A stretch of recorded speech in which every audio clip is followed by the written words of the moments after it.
So if we look at unified messaging itself, and we're going to describe kind of what we believe it is and how it gets implemented, but it's really about access to messages. Easier access, more productive access to all your message types, voice, fax, and email. And not only access to all your message types, but access from the terminal or the device you'd like to use, the most appropriate one. So certainly it's easy to see that sitting at our desks at work, we have an email client, we spend much of our day inside there, and putting a voice and a fax message into that email client makes it much easier to handle. I can now group all my messages based on subject, based on promotions and programs I'm working on. And I can use the same way of working, the same kind of triage of the email inbox to look for important messages to cover all my messages.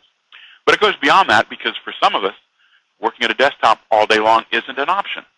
So what we now need to do is extend that same single focus out to other devices for other environments. So you certainly can go out, and when you're out and about, you can grab a web connection.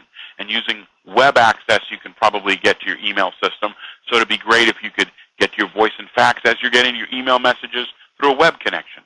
Perhaps you have a mobile device, a BlackBerry device, and you're handling your email through that when you're mobile. Once again, having all your message types on any device you're using is really what the goal is for this. We want to reduce the time to process messages, but we also want to extend the time that messages are available and reduce the amount of time it takes you to get a message, read it, process it, and respond to it. There's actually a study out that talks about message management with unified messaging when we're able to take all our message types and put them into a single tool. That saves anywhere from 50 to 75% of the time we spend handling messages. Now, if you think about time at a desk where you would actually be in your email, reading your email, the light would come on your phone, you'd stop, you'd call in, you'd log into your voicemail, you'd then basically listen to those messages, and then you'd get up and go out to wherever your fax machine was and get your fax messages. Then you'd come back with all that information and sort of try and tie it together by subject. It's pretty easy to see how looking at it all on one screen, having it in one simple place to manage, will allow you to be more productive and more responsive because you'll know about all those messages in a much more timely manner. And that same concept actually is magnified when you go mobile. If you imagine out at lunch, you've just finished lunch and now you're worrying about a couple of projects you're working at, and now you have to go somewhere to get your email, and you have to call in to listen to your voicemail, and then maybe transfer out to an administrator to ask if you have fax messages. To have all those pushed real time to your mobile device, much, much more productive for you. And that response time gets greatly reduced. All those functionalities are part of unified messaging. But behind that, and not quite as visible, is the architecture you're going to use to deliver that. Unified messaging is one of those solutions that connects key elements in your infrastructure. It connects your phone messages with your email system, with your faxes, with your network, with your groupware. And those connections all need to be built in such a manner that not only do they deliver the functionality you want, but they also match certain corporate directives.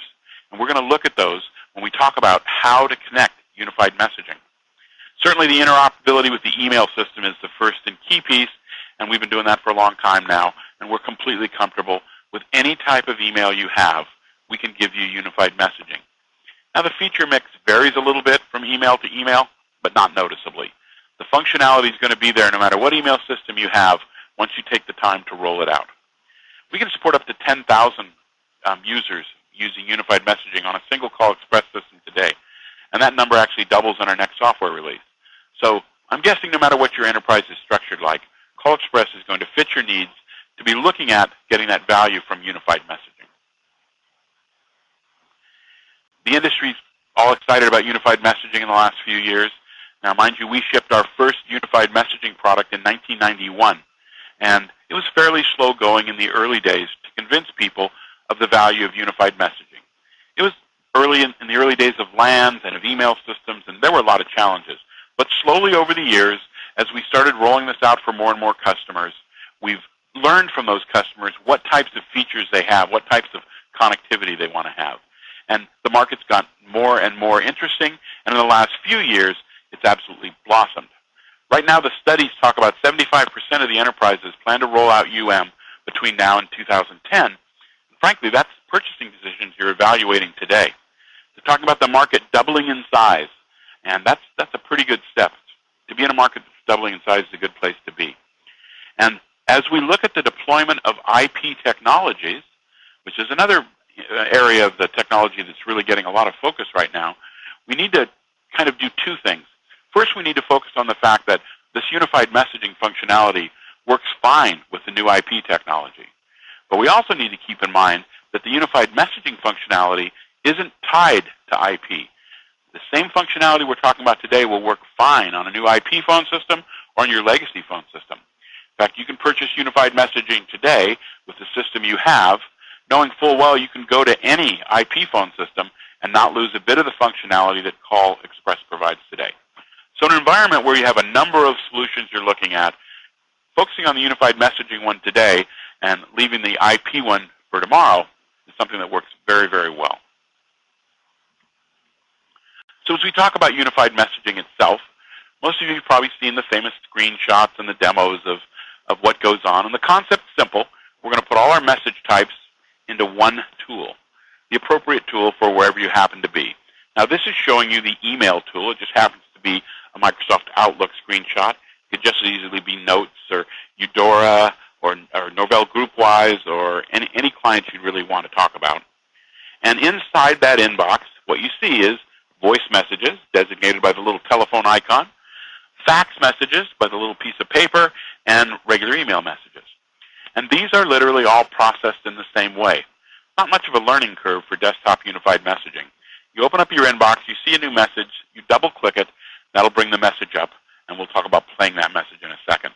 But you notice even in the header lines, there's information about who sent you those messages, what type of messages they are. All of that's visual, and that aids in that triage of your mailbox that we all do as we kind of process work during the day. As we look at unified messaging, we're not going to focus that much on functionality. Functionality is probably within 10% the same in many of the competing products today. That's because we've been doing it all long enough to have kind of figured out what it is the customer wants. What we're going to spend a little more time on than functionality is the architecture used to deploy it. The architecture is kind of behind the scenes and it doesn't get much attention, but it turns out it's a fairly critical piece in your deployment of unified messaging. As you start putting new solutions into the enterprise, more and more of these solutions communicate with other solutions in your enterprise. And how they do that can be critical. So what we're going to look at with CallXpress is its ability to do all the types of unified messaging architecture. We can mix any type of unified messaging architecture that exists on a single CallXpress. We can have pure voicemail users and unified messaging users. Not all customers really need to convert everyone to unified messaging, and some systems require that. And not only is that a hassle, but it's also a licensing cost that you really don't want to incur if you're not getting any value for it. And then we'll take a look at the flexibility of getting unified messaging from the different devices. CallXpress actually allows you to have a user who's fully unified at his email client, but when they call in over the phone, they just get voicemail. Or someone, when they call in over the phone, they get voicemail, fax, and email, but it's a desktop, their email client's just an email client. The complete flexibility to tailor it not only per system, but per user. And then we're going to look at the various environments. We fit today with any email system, any phone system, any network architecture. We're completely flexible. We don't care if you have a single domain or multiple domains or an old phone system or a new phone system. CallXpress is going to go in and leverage that existing investment, and you're going to be able to start getting the value of unified messaging. When the time comes to change any of these, though, you can rest assured we support any email system changes you might make, any new phone system you might buy, and any network architecture. Perhaps you're going to acquire another company and suddenly you'll have two domains instead of one. That's not going to be a challenge for your unified messaging solution as long as it's from AVST. So let's take a look at these architectures. And these are simply different ways to connect your voicemail system, your telephone system, and your email system to deliver unified messaging functionality. There's really 4 ways it's done out in the market in general. This nice brochure our marketing department did up last year kind of talks about the 4 basic ways. We're going to look at each one of these so you understand them, and then we're going to talk about kind of what the implications are of doing one of these as opposed to the other.